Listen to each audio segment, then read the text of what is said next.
Jay's Spit Down Podcast. I'm your host, Jade, and we're back here with a special edition of the Coach's Corner. I'm here with Coach Jarret Laws of Central High School in Macon. He is joining us on the show tonight, so we appreciate him. Thank you for coming on, Coach. Appreciate you inviting me, man. Love to talk ball and love talking kids. Yes, sir, absolutely. So, Coach, you've been around a little bit coaching. You've been at Salem High School. You've been at Griffin, Mount Zion. You were the athletic director at Charles R. Drew. So you moved around, and now you come over to Central. I think you just wrapped up your first year there, if I'm not mistaken. So talk about that. And, it didn't go the way you guys wanted it to, but can you sum up the season, basically? Well, Central was an interesting challenge for me because I have this thing, I don't know whether I'm a masochist or what, but I love programs that find themselves struggling a little bit because those are the kids and administrations and communities that are desperate to do things the right way because they want to find a way to win. So I love being a part of those programs in Central. When I saw it, it intrigued me because when you look, it's been a long time since they had sustained success. And for me, I'm always looking to do something that's bigger than just football. I like working in places where if you are able to generate success there, it has an overall effect on the school culture. It can change the community around it. And Central is a neighborhood school, and it's got a big alumni. There's a huge support base here, and there's a real big desire that I've found for someone to develop some success. So this first year that I was down here, the big thing I really concentrated on more than anything else was the changing of the culture, just learning to do things the right way. How do you get ready and prepare yourself to be a good football player, to be a good student in the classroom, to be good in the community? And if you really want to get to the point where your X's and O's get good, because most of us as coaches, we're going to be real big on being detail oriented. You can't expect that if you've not put a foundational base down for that. And when the kids and everybody's not used to having to pay attention to small details, there's no way you're going to get them to understand how to take a 6-inch step or how to get their hands in the right place or how to focus their eyes and read the keys and different things like that if they don't know the simplicity of making themselves prepared to do the right thing every day. So this past year, it really wasn't about wins and losses. Of course, you're competitive, so you want to win every Friday night. But the big thing with me was making sure we understand how to walk right, how to talk right, how to sit in front of our classes, how to clean up our locker room, how to say yes, sir, yes, ma'am, how to dress correctly in your uniform. Just the overall process of doing things the right way, which it's like a three-part deal. My first year, I always believe in dealing in the what. So this year was a what year. Now we're moving into the why and how. So wins and losses, only winning one game last year was pretty tough, but I'm pleased with the process of our kids getting better and learning how to do things the right way and why they're doing it. So I'm excited about where we're going. Absolutely, Coach. Yeah. You talk about the process, not so much the results, but, making sure that we're improving in lots of different aspects on the field, off the field. That's huge, especially, and with these kids now and helping them, develop their character, as they grow into be older men. So I completely get it. I mean, it was 4 years ago, but it feels like it was just yesterday where I was playing high school football. And I kind of remember that too. Yeah, just developing those habits, to take it to the classroom and at home and, and not just on the field, but, in those other places too. So definitely. But, Coach, talk about some players that, stood out to you this year, you and your coaching staff that kind of impressed you guys and that you're looking forward to seeing what they can do on the field next year. Absolutely. I think at the top of the list, I've got a linebacker that's going into his senior year by the name of Nike Walker. And he was an interesting find. When I first got here, he was mixed up, playing a little bit of 3 technique, playing a little bit of 5 technique, but you could see the quickness and the burst in him, and he just seemed like his first step was just phenomenal. And you would see him, like most folks are looking at the play. I'm looking at him pre-play, and I'm looking at him post-play when I'm looking at that previous tape, and you could see him. He was a person that you could see him pointing, telling somebody how to line up, moving the guy in the right place. You can tell after plays, he's helping guys up. He's walking over. He's getting his guys together in the huddle. He's the face that's looking at the sideline, getting the call and things of that nature. I'm like, well, that looks like a linebacker to me, because he looks like he's going to be the one to garner everything together and get these guys rallied up. So this past season, he was an all-region 2 AA selection.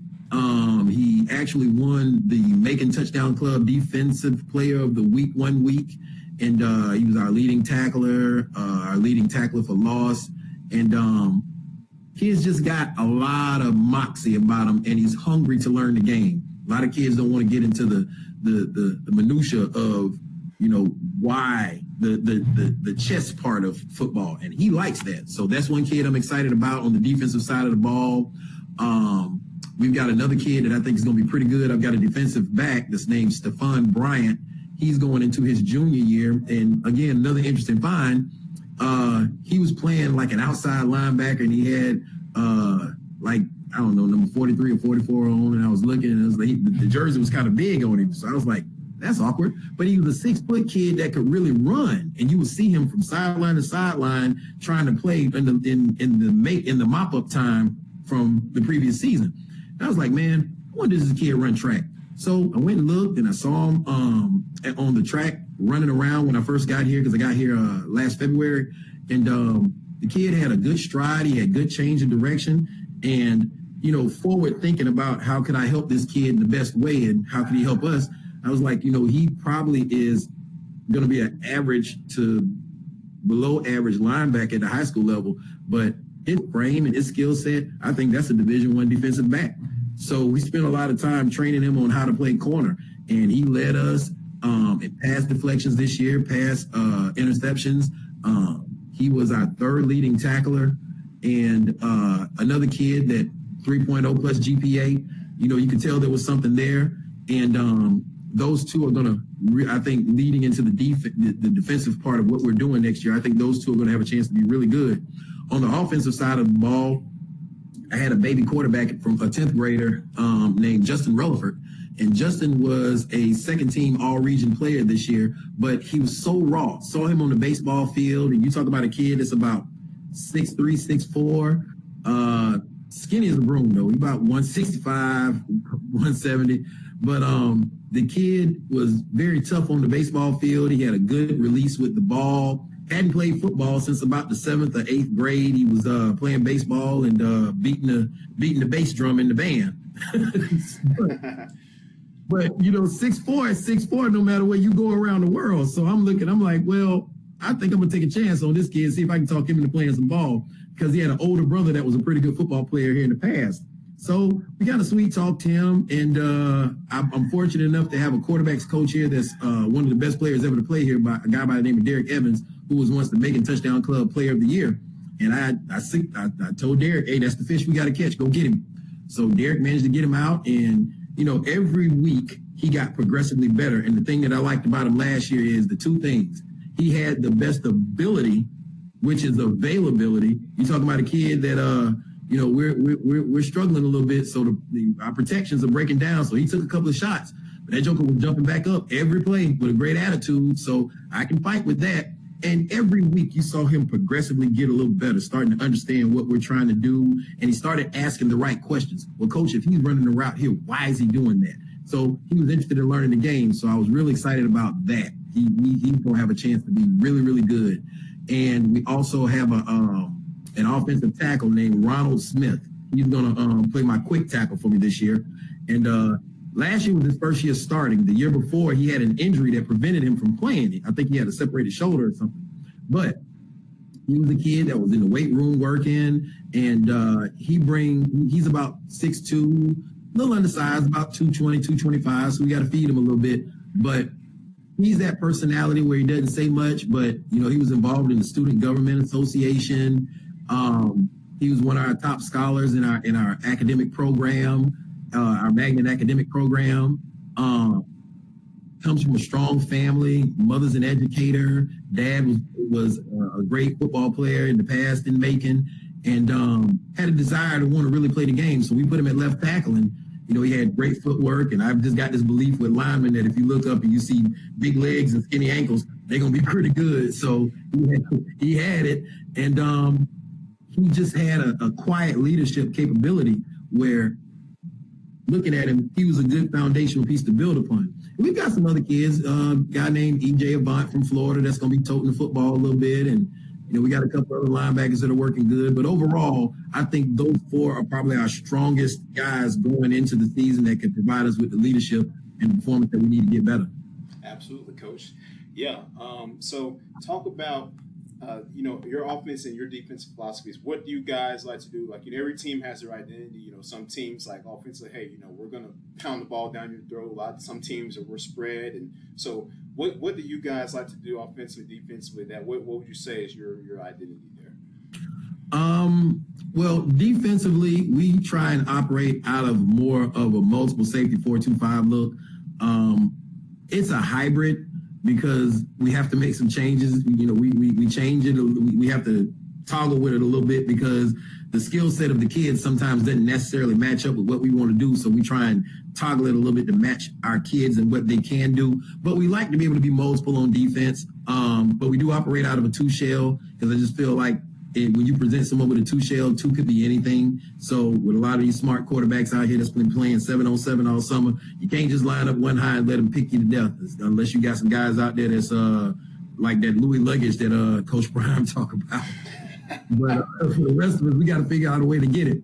So we try and be multiple out of that. And offensively, we are more of an 11 personnel multiple team, operating primarily 90% of the time out of the shotgun. And we basically go off a count system. We're trying to count safeties. If we got 2 high, we're trying to do something different versus if they have 1 high versus if we're getting pressure. And the one consistent thing that we do that has followed me everywhere I went is we're going to be no huddle. And we're going to try and vary the tempos. We're going to try and, if we got to slow it down a little bit, we'll slow it down. But if we've got to speed it up, we're going to try and get it going. And I like to try and make sure that we run at a minimum 70 to 75 plays a game because I just feel like the more times you take a shot at it, the percentages go up that something good is going to happen. And now we're getting to the point where we're going to tweak it a little bit this spring to try and see what matches us the best. But the ultimate goal is to try and stretch them as much as we can across the field and try and use as much space as we can and not put pressure on the kids to have to make perfect plays, but just give perfect effort so that when it comes down to the one-on-one time, if you're doing things the right way, you can get to our golden rule, which is get 4 yards. And as long as we got 4 yards, every time we keep that clock running, we get a chance to have a shot in the fourth quarter. So that's kind of the philosophy we go after. Yeah. And you talked about defensively, we're talking about how matching what you guys are doing to your player skill set. And football is, a game where if you let it, you can let yourself try to, out scheme and out coach beyond what your players can do. So talk about as a coach the importance of not doing that and, drawing up your plays, your schemes, your system to where it matches your player's skill set and not so much, you want to, because a lot of coaches like to, out scheme and try to out scheme on the coach, and they try to make the game more complicated than it needs to be. Talk about the importance of not doing that. Well, it goes back to this quote I saw when I first started coaching back in the late 90s. Bill Walsh used to call it paralysis by analysis. You'll get these kids and they start trying to see so many things and their heads start spinning. And what we have to recognize as adults is, for us, it's our profession. So we're constantly thinking about the game. You're driving down the road, you think about the game. You're sitting with your wife having dinner, you pull a napkin out, you start scribbling up a look. You're watching the game on TV, you're like, okay, oh, no, man, we can do that. We can turn that to an RPO and all this stuff here. These kids is worried about school. They got girlfriends they thinking about. Mama told them to take out the garbage. They trying to pick out their favorite outfit. And it ain't in their head the way it's in our head. So with me, I've always tried to make sure that whatever we're doing matches the engagement level of our kids. Now, there is no negotiating when we get together and do the work. If it's practice time or if it's lifting time or whatever we're doing, we're not going to negotiate that time. But you got to make sure that you're giving them. Some teams, they want to play book this thick and they want to have 1,001 answers. That's what they want. That's what you give it. That's what you give them. But I think coming into a job like with me just getting here and really getting my feet wet after this first year, I'm still in the process of evolving some things that we're doing to match what our kids can do. I can't sit up and say that, oh, man, we should be air raid and you got two receivers and one of them runs a 5.5 40 and the other one's got hands that are like clubs. It makes no sense, even though that's what's jamming in your head. Because at the end of the day, I think as a coach, it is not, and we all know this. It's not about how much we know. It's about how much our kids know. And I tell my kids all the time, I ain't no smarter of a coach than anybody that I'm facing against that sideline. My job is not to be the smartest coach. My job is to make sure that you are the smartest players. And if I can make sure that from a chess game piece, if our pawn is a little bit sharper than their pawn, then we're going to have a chance in the fourth quarter to win a football game. And so everything we do, we just sort of, from day to day, we meet, we talk, based on conversations, what you do and do not understand. We'll make a change here or there. And then for me, around right before spring break, I kind of lock into what we're going to do so we can start getting into the real deep part of installing and getting that spring basil level ready. So when we roll into the summer, we've got a foundation to build on. So we're still in the process of that. I just finished up a meeting with a few kids from the offensive side of the ball, and we were just, having conversations about philosophy, looking at personnels and trying to figure out why would someone line up in this personnel. And, you have to break it down to their language. If you were playing Madden and that guy was lined up, you saw two backs in the backfield and two tight ends, what do you think he's going to do? Is he running? Is he passing? If you look over there and dude hit the button for the blitz, that guy's walking up. Do you think he's really coming based on the numbers? If you see 6 people behind him, do you think he's coming or do you think he's not? Just getting them to think about the game in aspects of where they would understand it. And I would say this, wrapping up that question, in today's society with our kids, there's so much information available to them and so many things that they can get into, so many ways that they can get their attention. I mean, I've been told by several people that a kid's attention span when you're having a conversation about 7 seconds. After that, you got to change the subject or you're going to lose them. So from a playbook standpoint, it's got to be things that jam in their head, things that they're interested in that they've seen, even so much to the nomenclature. Your language has got to match some stuff that they like. So I spend time letting kids name the plays. Tell me something you don't remember so we can sort of match it up to what you can function in. And as coaches, as long as we're doing it that way, I think we can keep kids interested in the game today because we want to make sure that for whomever gave us the game and gave us a chance to perform and enjoy it and turned us into the people that we are who still love the game today, it's our responsibility to pass that down to the next group. Otherwise, the game that we love would end up dying, and we can't let that happen. Yeah, yeah. I mean, I just think about like coaches. You can have a big old playbook and your play card, whatever play sheet, all this stuff, and all these different formations. But if your kids can't, if they can't understand it, they can't go out and do it, then it's like, you have to make it to where they're able to go out and execute it, And so if it's too complicated, they can't understand. Come on, I mean, this is me, like, I'm from a former player, like we ran like power, counter, jet sweep. I mean, we stayed, we had a philosophy that we stuck with. The language was easy for us to remember. It was repetition, practice all the time. So it's like our coach wasn't, doing all these different looks and stuff like that. Like, you have to match what your players can do. So, yeah. Sure. So, but moving on to the next question, Coach. So I don't know if you heard about this, but so the former USFL president, Brian Wood, so he last summer proposed this a high school football league. So what they're doing is it's going to start in May of this year through April 19th through May 24th, and they'll have teams in Atlanta, Cleveland, Dallas, lots of other places, giving high school kids a chance, primarily sophomores and juniors, a chance to showcase themselves to different colleges, things like that. And I just want to get your thoughts on that. What do you think about that? I saw something in social media about that a while back, and I just sort of saw it in passing. I think it's like a two-edged sword. On one hand, I've always believed, by nature, we should be free to seek what we desire and make ourselves into the best version of ourselves as possible. So I think in a free market, no different than having a free market economy, if you got kids that want to expose themselves and get opportunities to do certain things to try and elevate their status and garner more support and more eyes on what they're doing, I think they should be free to do that.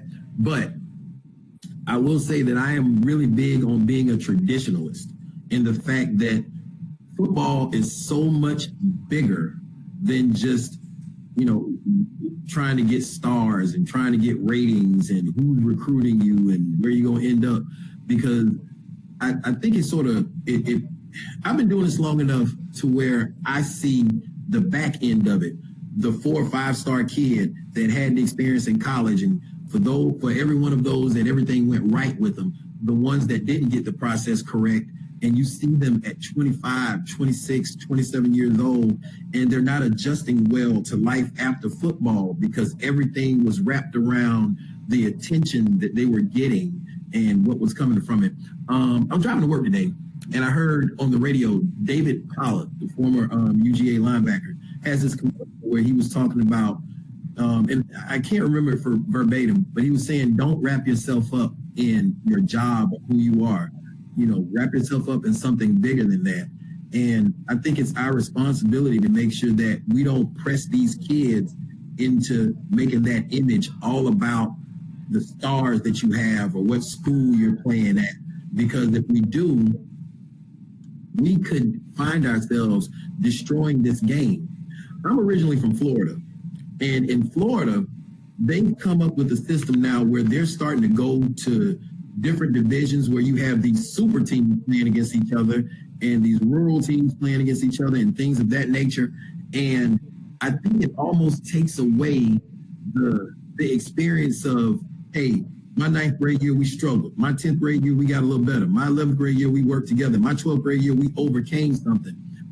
I think it would really be detrimental to certain coaches if you got that kid you've had from the 7th and 8th grade, he gets in the 9th grade, you work him out in the 10th grade, he gets a little better, and you're having relationships with him that are deeper than just football. Then all of a sudden he comes and gets plucked and put on a super team, and God forbid, as he's doing that, something happens from a physical standpoint where he gets an injury, or from a mental standpoint where he says, hey, coach, I love you, I appreciate you, but I got to take my talents to South Beach.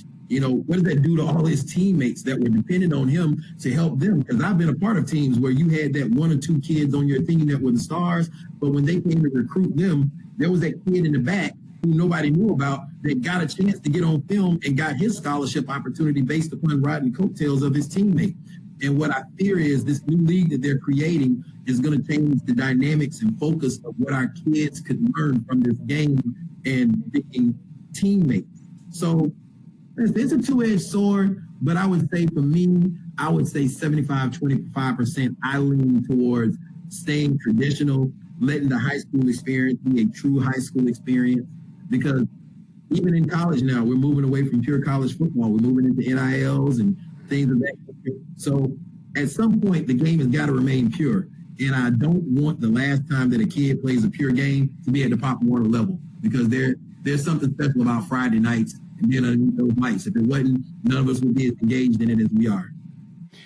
Well said, and I think it's just, like you said, it's a two-way street. It could go, yes, a good way to, get, promote yourself and, get potential opportunities at scholarships and things like that. But at the same time, if this was around like a few years ago when I was playing, then I probably wouldn't do it. I don't think I would do it because, for one, it's during the spring. It's from April 19th. Like, that's around the time where spring practice is going on and stuff like that. And it's like, it's taken away from what you already have going on at your school, and stuff like that. Like you say, your focus is in the wrong place. If you're worried about,